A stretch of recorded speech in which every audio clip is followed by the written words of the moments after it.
Have you ever wondered what dark secrets lie buried beneath the facade of small-town America? What horrors might be hidden behind those pristine white picket fences, inside those modest homes where families gather around dinner tables each evening? Perhaps tonight, as you listen to this story from the shadows of American history, you should check that your doors are locked. After all, the most terrifying monsters aren't the ones that lurk in darkness. They're the ones that smile at you in broad daylight. Before we continue, I'd like to ask you to comment below and let us know where you're from. Your support means everything to this channel as we work to bring these forgotten horrors to light. Please subscribe if you haven't already. We need your help to continue sharing these hidden chapters of history that others would prefer remained buried forever. The winter of 1906 in Princeton, Indiana, was unusually harsh. Snow fell in thick blankets across Gibson County, coating the coal mining town in a deceptive shroud of purity.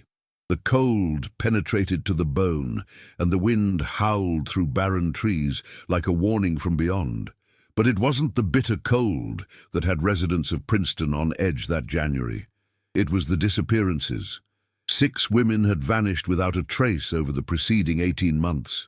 All between the ages of 19 and 27, all unmarried, all with no apparent connection to one another beyond their gender and the town they called home. Local authorities, led by Sheriff Thomas Hayworth, had exhausted their limited investigative resources. The case files grew thick with dead-end leads and witness statements that ultimately revealed nothing. The town population of just over 8,000 souls was gripped by a creeping terror. Women no longer walked alone after dusk. Fathers escorted their daughters to social gatherings. Shop owners closed early. Princeton, once known for its warm hospitality and community spirit, became a place of suspicion and fear. "I remember seeing Eleanor Hargrove the morning she disappeared," recalled Martha Jenkins, owner of the town's millinery shop. "She came in to pick up a hat she'd ordered for Sunday service. She was in such high spirits, talking about the church social that weekend. Said she was hoping Richard Keller might ask her to walk out with him. That was the last time anyone saw her." Eleanor was the 4th woman to vanish. Before her were Sarah Collins, Ruth Davis, and Margaret Wilson. After her, Josephine Parker, and most recently, Catherine Miller. 6 women seemingly erased from existence. No bodies found, no evidence of struggle, no witnesses to any abduction. It was as if they had simply stepped out of the world they knew and into another. Detective James Holloway arrived from Indianapolis on February 3, 1906. A tall man with steel-gray eyes that missed nothing, Holloway had built a reputation for solving cases that left local authorities baffled.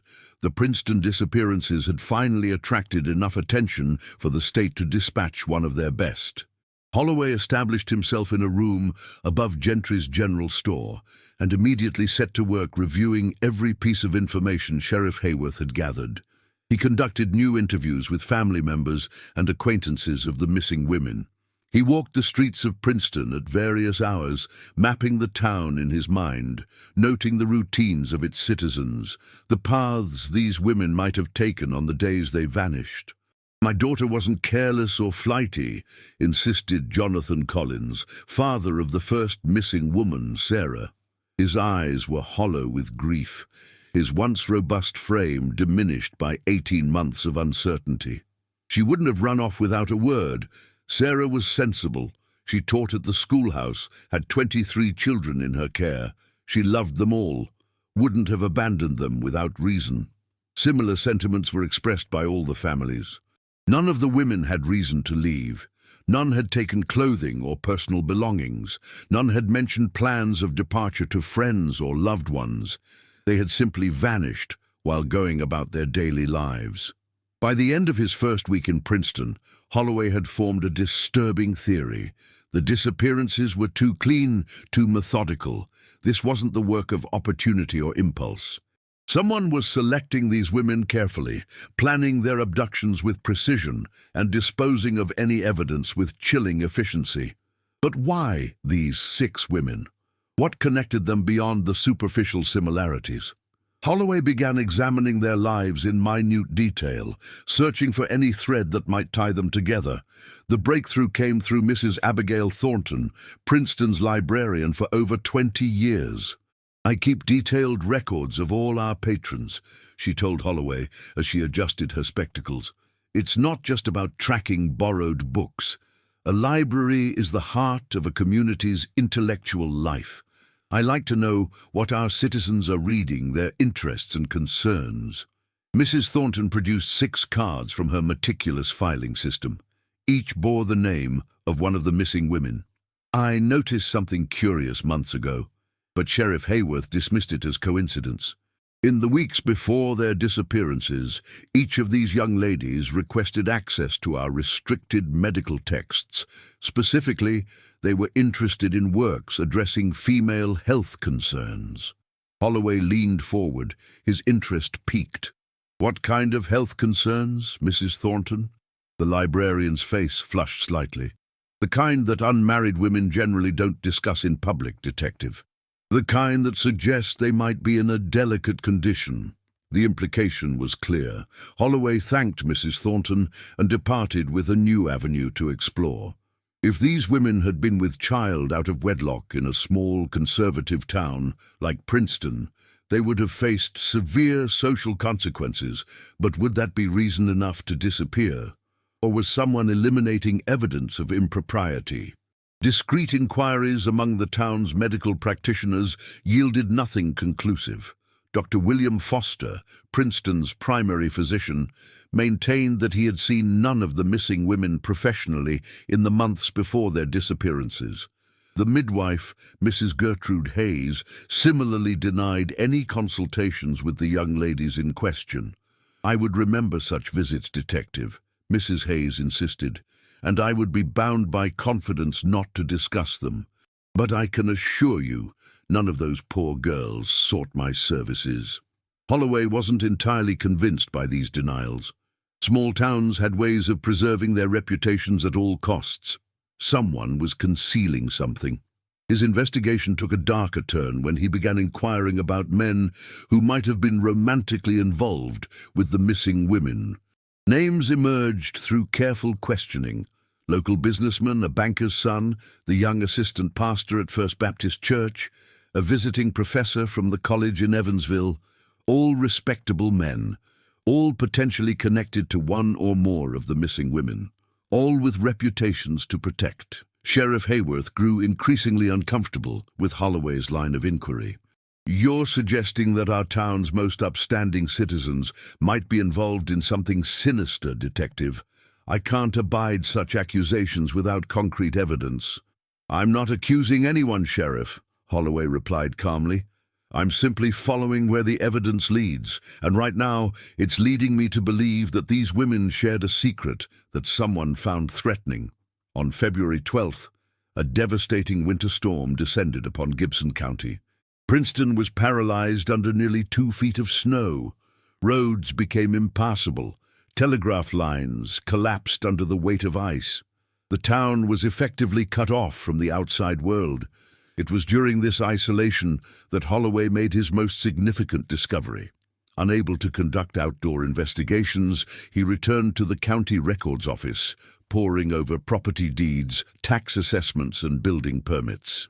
His attention was drawn to a property on the outskirts of town, an old farmhouse that had changed hands multiple times in recent years, most recently purchased by Dr. Ezekiel Blackwood, who had established a small private practice specializing in women's ailments. "Dr. Blackwood keeps to himself," explained the county clerk. "Came to Princeton about 3 years ago. Impeccable credentials from Johns Hopkins in Baltimore. Quite progressive in his medical approaches, from what I understand. Has a small but loyal clientele." The name Blackwood hadn't surfaced in any of Holloway's previous inquiries, which itself was curious. A specialist in women's health should have been an obvious person to question about potentially pregnant young women. When the roads cleared enough for travel, Holloway made the journey to Blackwood's property. The farmhouse had been partially converted into a medical office, with the doctor's living quarters occupying the upper floor. A small barn stood behind the main structure, its doors secured with a heavy padlock. Dr. Blackwood received Holloway with professional courtesy that didn't quite reach his eyes. He was a slender man of about 50, with precise movements and a formal manner of speech that betrayed his East Coast education. "I've treated many women in this community, Detective," he acknowledged when questioned about the missing persons. "But I'm afraid doctor-patient confidentiality prevents me from discussing specific cases." "I understand professional ethics, Doctor," Holloway replied. "But we're talking about 6 missing women. Their lives may be in danger, if they're still alive at all."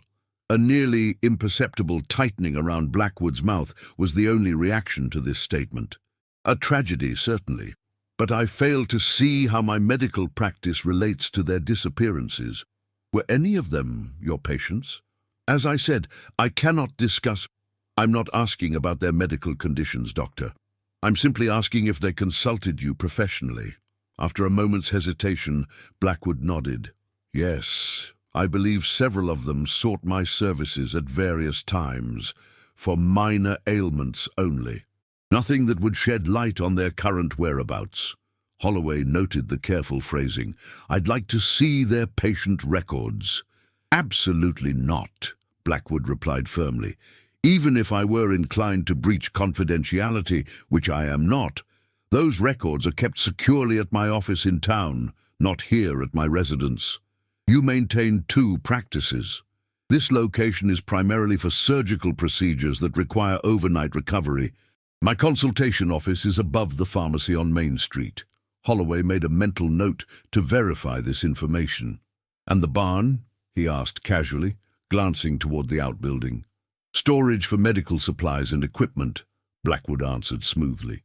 "Nothing of interest to your investigation." As Holloway prepared to depart, he noticed a young woman watching from an upstairs window. When she realized she'd been spotted, she quickly withdrew from view. "Your wife?" Holloway inquired. "My nurse and assistant, Miss Grace Thompson. She resides here to help with overnight patients." Something about the exchange felt wrong to Holloway, but he had no grounds for further inquiry at that time. He thanked the doctor and left, but not before making a slow circuit of the property, noting its isolation and the multiple outbuildings partially obscured by snow. That night, in his room above the general store, Holloway reviewed his notes by lamplight. 6 missing women, all possibly pregnant, all with connections to prominent men in the community, and now a doctor specializing in women's health issues, practicing from an isolated farmhouse with surgical facilities. The implications were disturbing. Could Blackwood be performing illegal abortions? That would explain the women's interest in medical texts and their potential pregnancies. But it didn't explain their disappearances. A botched procedure resulting in 1 death might be covered up, but 6? And where were the bodies? Holloway's contemplation was interrupted by a soft knock at his door. Opening it cautiously, he found himself face to face with the young woman he'd glimpsed at Blackwood's residence, Grace Thompson. Her face was partially concealed by a heavy cloak, but he could see she was trembling, either from cold or fear. "Miss Thompson, this is unexpected. May I come in, Detective? I shouldn't be here, but there are things you need to know." Holloway ushered her inside, offering her the room's only chair. Up close, he could see she was younger than he'd initially thought, perhaps no more than 25, with intelligent eyes that carried a haunted expression. "Dr. Blackwood doesn't know I'm here," she began, her voice barely above a whisper. It would be very bad for me if he discovered I'd spoken with you." "Whatever you tell me will be held in confidence," Holloway assured her. "I'm only interested in finding those missing women." Grace's laugh was hollow, devoid of humor. "You won't find them, Detective. Not alive, at least." The blunt statement hung in the air between them. "You know what happened to them?" She nodded, removing her gloves with shaking hands. "I've assisted the doctor for nearly 2 years. At first I believed in his work. He provides services that many women desperately need, services they can't obtain elsewhere without shame or legal consequences. Abortions, Holloway said quietly. Among other procedures, yes. And I supported that aspect of his practice. Women should have control over their own bodies, regardless of what the law says. Her chin lifted slightly, defiant, despite her obvious fear. But the missing women, they died during these procedures. Grace shook her head. No, that's what I initially believed when the first girl disappeared. Sarah Collins. She came to us about 18 months ago, desperate and afraid. The father was a married deacon at her church. She couldn't bear the scandal. What happened to her? The procedure went normally. She was recovering well. But then, in the night, Grace's voice faltered. Dr. Blackwood said she had suffered a hemorrhage, that she had died. He told me he would handle the body discreetly, to spare her family the shame of knowing. And you believed him? Why wouldn't I? Such complications, while rare, do occur. I was devastated, but I understood the need for secrecy.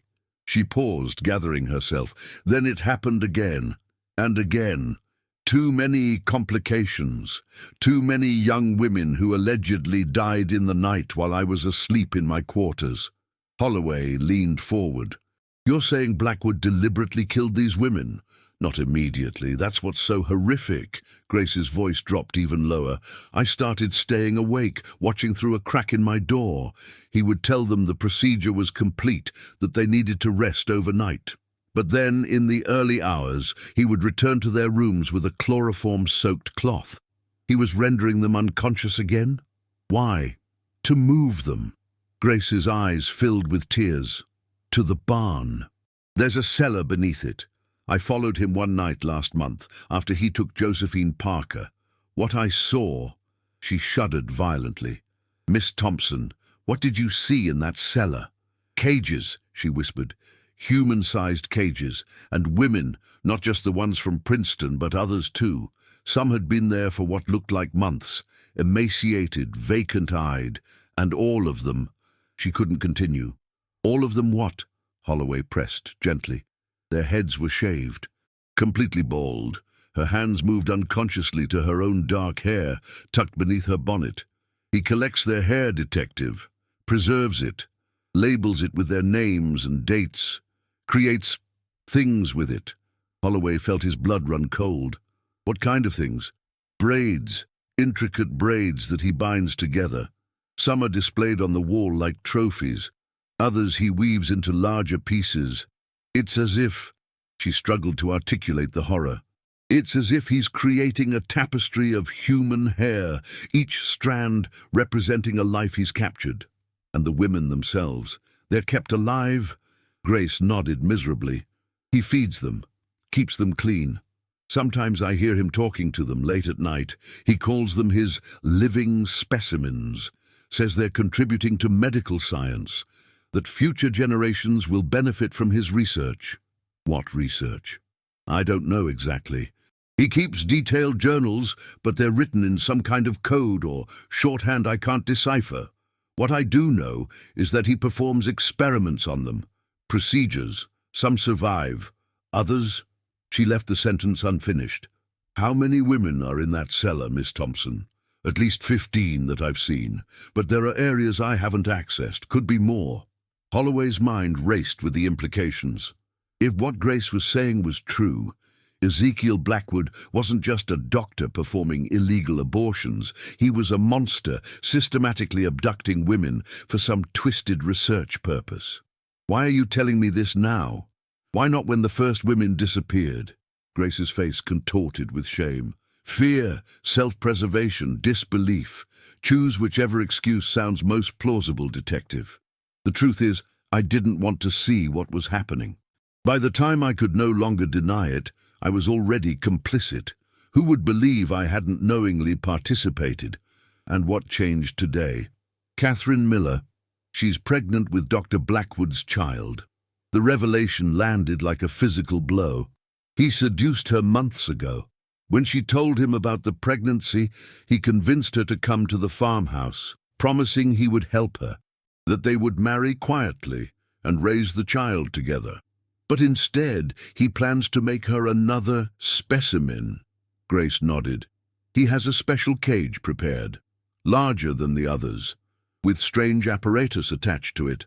I overheard him talking to himself about how perfect it was. The culmination of his work would be his own progeny.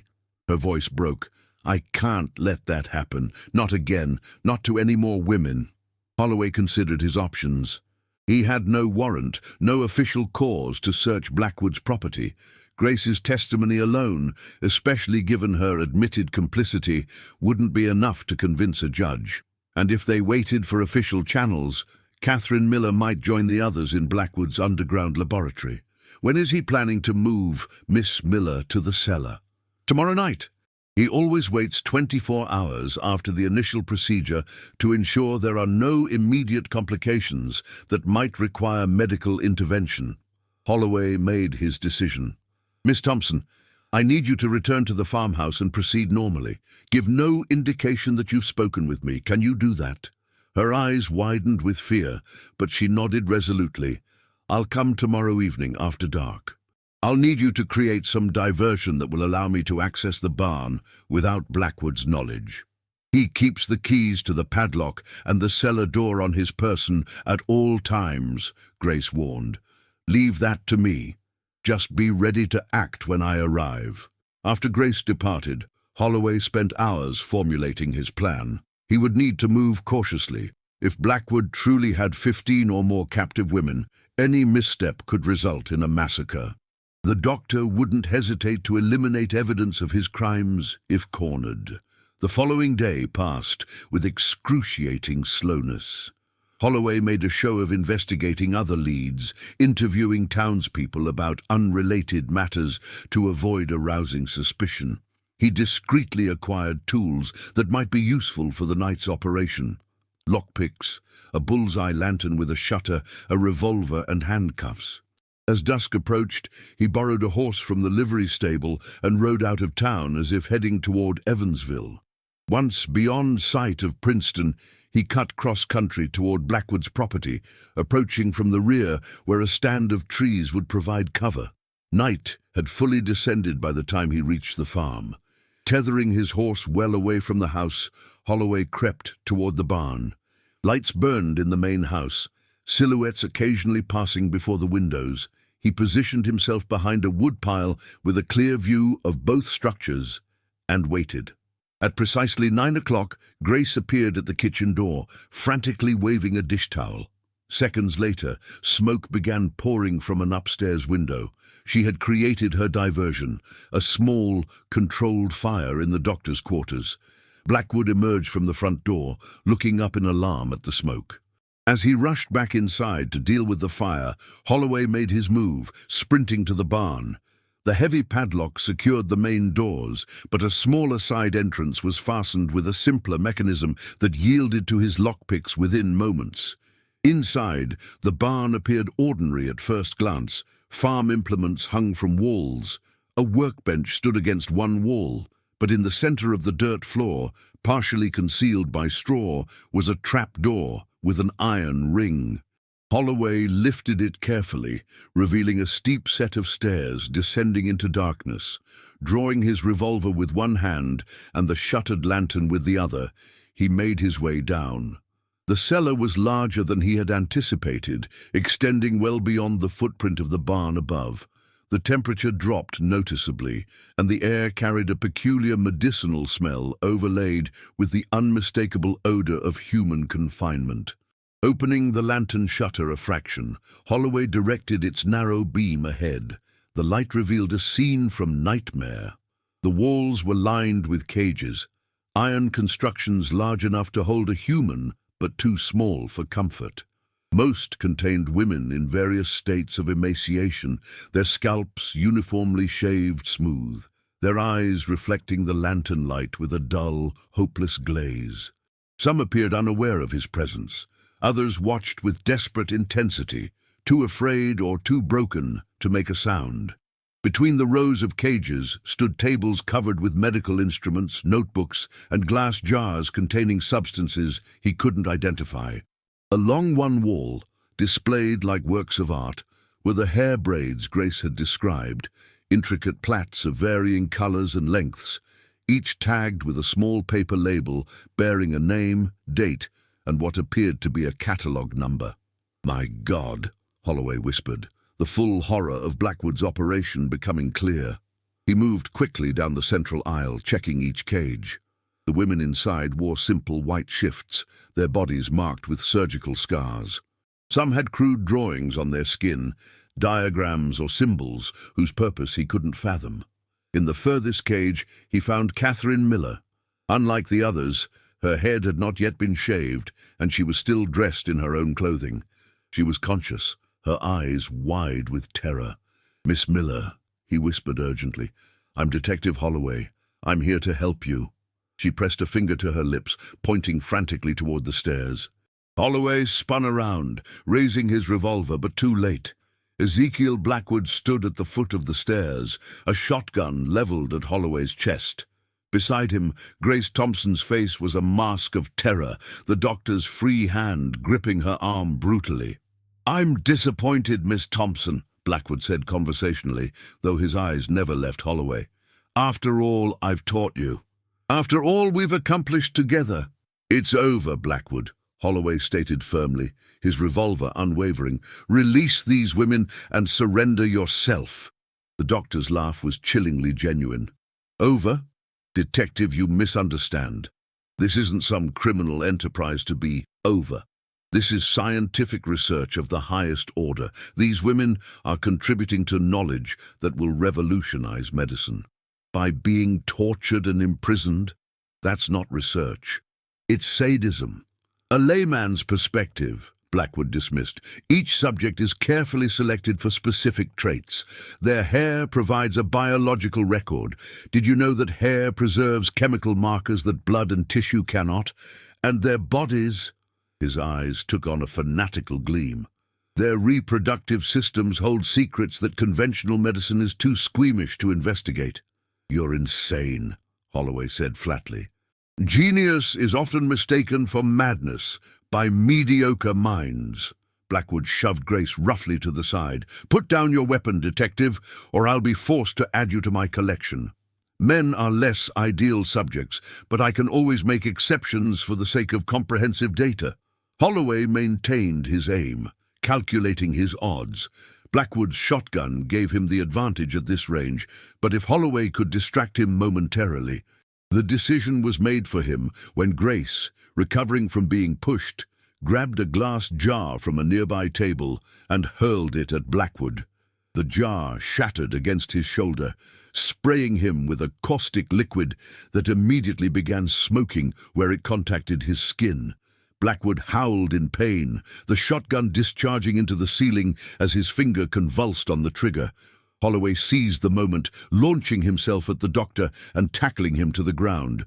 The two men grappled furiously, Blackwood displaying surprising strength for his slender build. "The keys!" Holloway shouted to Grace as he struggled to subdue the thrashing doctor. "Find the keys to the cages." Grace frantically searched Blackwood's pockets while Holloway pinned him down. The doctor's face was contorted with rage and pain where the chemical had burned his flesh. "You have no idea what you're destroying," Blackwood snarled. "Years of research, irreplaceable data. I know exactly what I'm destroying," Holloway replied grimly, finally managing to secure the handcuffs around Blackwood's wrists. "A monster." With Blackwood restrained, Holloway helped Grace locate all the keys. They moved quickly from cage to cage, freeing the captive women. Most were too weak to walk unaided. Some seemed unable to comprehend that they were being rescued, cowering in corners of their cages even after the doors were opened. "We need to get them out of here," Holloway said, looking around at the dazed women. "Get help from town." "They'll never make it that far on foot, and we have only one horse," Grace pointed out. "And once the town learns what Blackwood has done—" She didn't need to finish the thought. The revelation that Princeton's respectable doctor had been abducting and experimenting on young women for years would shatter the community. Some would refuse to believe it. Others would want to bury the truth to protect the town's reputation. and some of the town's most prominent men might have reasons to ensure Blackwood couldn't implicate them in pregnancies they'd rather keep hidden. "We'll use Blackwood's wagon," Holloway decided. "Get as many as can travel to the county hospital in Evansville. I'll telegraph the state authorities from there." But as they began organizing the escape, a new complication arose. From outside came the sound of approaching horses and men's voices, several of them. Grace peered up the stairs. "It's Sheriff Hayworth," she reported, her voice tight with anxiety. "And others with him. Looks like some of the town council members." Holloway cursed under his breath. Blackwood must have some arrangement with them. Protection in exchange for dealing with their indiscretions. "What do we do?" Holloway made a swift decision. "Get the strongest of the women up the stairs and into the woods behind the barn. Use the wagon if you can reach it without being seen. Head east toward the river. There's a ferryman's cottage about 2 miles downstream. He'll help you. What about you?"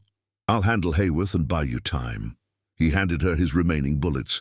"Take these. There's a revolver in my saddlebag if you can reach my horse."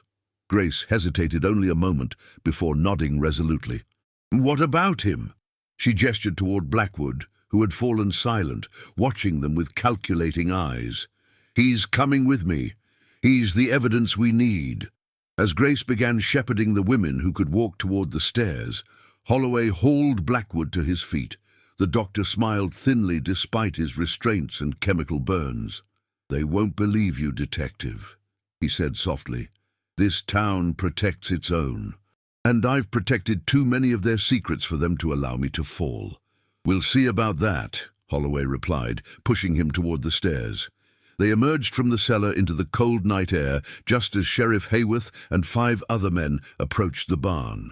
All were armed, their expressions grim in the light of the lanterns they carried. "Detective Holloway!" Hayworth called, his hand resting meaningfully on his holstered revolver. "We heard a disturbance. Doctor, Blackwood sent word he might be in danger." Holloway assessed the situation quickly. Hayworth and his companions had positioned themselves to block any escape route. Behind him, Grace and the freed women would be making their way into the woods, assuming they'd managed to avoid being seen. "Sheriff, I'm placing Dr. Ezekiel Blackwood under arrest for the abduction and imprisonment of at least 15 women, including the 6 missing from Princeton." Murmurs ran through the assembled men. Hayworth's expression remained carefully neutral. "That's quite an accusation, Detective. I assume you have evidence. See for yourself." Holloway gestured toward the open cellar. "There's a chamber of horrors down there that would turn your stomach. And I have a witness, his nurse, Grace Thompson." One of the men, Holloway recognized him as Harold Wilson, president of Princeton National Bank, stepped forward. "Grace Thompson is hardly a reliable witness. The girl has a history of mental instability. Dr. Blackwood has been treating her condition as a professional courtesy." "Is that so?" Holloway kept his voice level despite his mounting anger. "And I suppose the cages full of captive women, their heads shaved and their bodies scarred from his experiments, are also products of Miss Thompson's unstable mind." A heavy silence fell over the group. Holloway could sense the shifting allegiances, the rapid calculations being made. Some of these men might genuinely not have known what Blackwood was doing. Others might have suspected, but looked away. And some, he was certain, were active participants in the cover-up. Sheriff Hayworth finally spoke. "We'll need to investigate these claims properly, Detective. Hand Dr. Blackwood over to our custody, and we'll get to the bottom of this matter." "I think not, Sheriff." Holloway's hand moved to his revolver. "Dr. Blackwood will remain in my custody until state authorities arrive. I've already telegraphed the governor's office." This was a bluff, but one he hoped would give them pause. "That won't be necessary," came a new voice from the darkness. All heads turned as a figure emerged from the shadows, Catherine Miller, supported by Grace Thompson. Both women looked exhausted but determined. "Miss Miller," Wilson exclaimed, You're alive." "No thanks to any of you," Catherine replied bitterly. Her gaze swept over the assembled men, lingering on some faces longer than others. "I wonder how many of you knew what he was doing." How many of you used his services when it was convenient, then looked the other way when women started disappearing? The accusation hung in the air like a physical presence. Several men avoided her gaze. Catherine, Blackwood spoke for the first time since emerging from the cellar, his voice gentle, almost loving. "My dear, you're confused. The procedure has left you disoriented. Come back to the house and I'll help you recover. The way you helped Sarah Collins and Ruth Davis and all the others." Catherine's voice rose. "I heard you talking to them in their cages, Ezekiel. I heard what you planned to do with our child, how it would be your greatest specimen yet." A collective shock rippled through the group at this revelation. The doctor's expression didn't change, but his eyes hardened to flints. "He kept trophies," Grace added, her voice stronger now. "Braids of hair from each woman tagged with their names, like hunting trophies. Go see for yourselves if you don't believe us." Two of the men exchanged glances and then cautiously approached the cellar entrance, disappearing down the stairs. Moments later, they re-emerged, their faces ashen. "It's true," one confirmed hoarsely. "The cellar is full of cages, and the hair displayed on the walls." The balance shifted palpably. Sheriff Hayworth's hand moved away from his revolver as he processed this confirmation. "Dr. Ezekiel Blackwood," Holloway stated formally, "you are under arrest for abduction, imprisonment, and crimes against these women. Sheriff Hayworth, I trust you'll secure the prisoner while I arrange transportation for the victims to Evansville Hospital." Hayworth nodded slowly, his earlier resistance evaporating in the face of irrefutable evidence. "Of course, Detective." As Hayworth took custody of Blackwood, the doctor's composure finally cracked. His refined facade gave way to something feral and unhinged. "You understand nothing," he spat. "These women were contributing to work that would have transformed medical science. Their sacrifice would have benefited generations." "Take him away," Holloway ordered, turning his back on the raving doctor. The following days were a blur of activity. The surviving women were transported to Evansville Hospital for treatment. State authorities arrived to formally charge Blackwood and begin a thorough investigation of his property. Graves were discovered behind the barn, at least 8 of them, containing the remains of women who had not survived Blackwood's research. News of the horrors at the Princeton farmhouse spread quickly despite efforts to contain it. Reporters from Indianapolis and even Chicago descended on the small town, hungry for details of the gruesome discovery. Princeton residents struggled to reconcile the respected doctor they had known with the monster revealed in their midst. For Detective James Holloway, the case would haunt him for years to come. The image of those cages, those shaved heads, those tagged braids displayed like artwork, these things would visit him in dreams long after he returned to Indianapolis. Ezekiel Blackwood was committed to the Indiana State Mental Hospital after being deemed unfit to stand trial. His medical journals, written in a code that took specialists months to decipher, revealed the full scope of his madness, a twisted belief that female reproductive tissues contained the key to extending human life indefinitely. His experiments had grown increasingly radical, his methods more cruel, as he pursued this deranged theory. The women who survived faced a difficult road to recovery. Many never fully healed from their ordeal. Some left Indiana entirely, seeking anonymity in distant cities where their shaved heads and haunted eyes wouldn't immediately connect them to the Princeton horror, as newspapers had dubbed the case. Grace Thompson provided crucial testimony before also disappearing from public record. Some said she entered a convent under an assumed name. Others believed she traveled west to start a new life. Holloway occasionally received unsigned letters, postmarked from California, that he suspected might be from her, though they never directly referenced the case. Catherine Miller gave birth to a healthy son 6 months after her rescue. She named him James, after the detective who had saved her life, and raised him in her sister's home in Louisville, Kentucky, far from the whispers and stares of Princeton. As for the braided hair trophies, they became the subject of considerable controversy. Some family members wanted them buried with proper ceremony. Others couldn't bear the thought of such grim reminders. In the end, most were cremated in a private service attended by the families of the victims.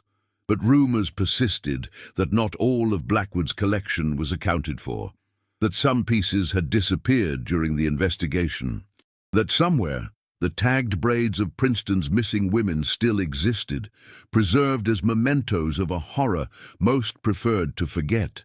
And in the decades that followed, when young women occasionally disappeared from small towns across southern Indiana, some would whisper about doctors with private practices and isolated farmhouses, about cellar laboratories and collections of human hair, about a madness that perhaps hadn't died with Ezekiel Blackwood, but had instead found new disciples. In 1942, an elderly James Holloway, long retired from detective work, received a small package at his home in Indianapolis. Inside was a single braid of dark hair, carefully preserved and attached to a yellowed tag bearing the name Eleanor Hargrove and the date September 12, 1905. There was no note, no explanation, just the braid and its identifying tag. Holloway burned it that same evening in his fireplace, watching as the human hair curled and blackened in the flames. He told no one about the package or its contents. Some horrors, he had learned, were best consigned to ash and memory.